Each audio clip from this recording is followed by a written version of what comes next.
When I think about the word destiny, I think, what have I accomplished in my past that will help me achieve what I want to do in the future?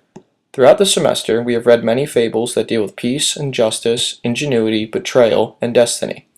I use the picture of me riding a horse because it reminds me of being at home on my farm riding my horse, because that's where I like to go to think and clear my head. When I look back in DMP3, I see myself talking about playing soccer at the University of Maryland and how it has always been my destiny to play there. As I reflect back on that, I now have a better understanding of what my destiny is and what it truly means to me to play soccer for such an amazing team.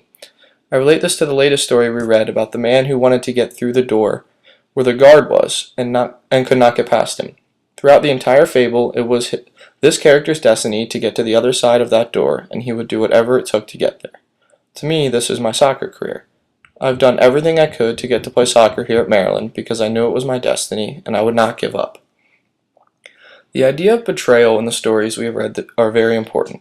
We see this in the stories of Arthur and Gawain and also with the two sisters. To me, it is important to always be honest and helpful, and in the story of the two sisters especially, we see signs of betrayal, and this relates directly to love. If one can only show love by betrayal, then it is not true love, and it shows signs of lack of acceptance, just like in the beginning of Kanu when the villagers would not accept the new community members. In a future vision for truth, one can view their life's destiny as either positive or negative. As we reflect on the story of Kanu and the villagers not being accepted, they could have felt that their future or destiny in that town could be cut short and not pleasant.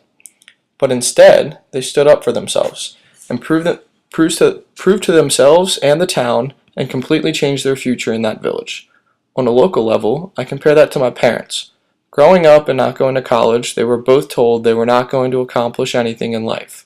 Instead of looking down on their future, they worked hard and battled any struggles and came out on top, and now they live the life they've always dreamed and have given me and my brother whatever they can. In Dr. Seuss's Horton Hears a Who, Horton experiences some difficulties with nobody listening to him, and thus almost giving up on saving a life and on his dream. Boyd reflects on his most resonant part of the story when we see an image of Horton in the bottom corner turned around and all the other characters soaring high above him.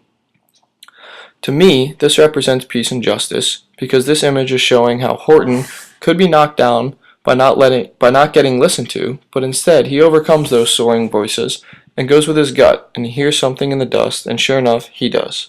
To me, this shows Horton's true destiny because instead of listening to the people and giving up, Horton decides to go after what his gut says, and sure enough, he finds a person in the dust. This DMP3 has allowed me to reflect on my destiny and on the destiny of these fables and compare them in order for me to reflect on what I want to do better in the future in order to achieve my goals.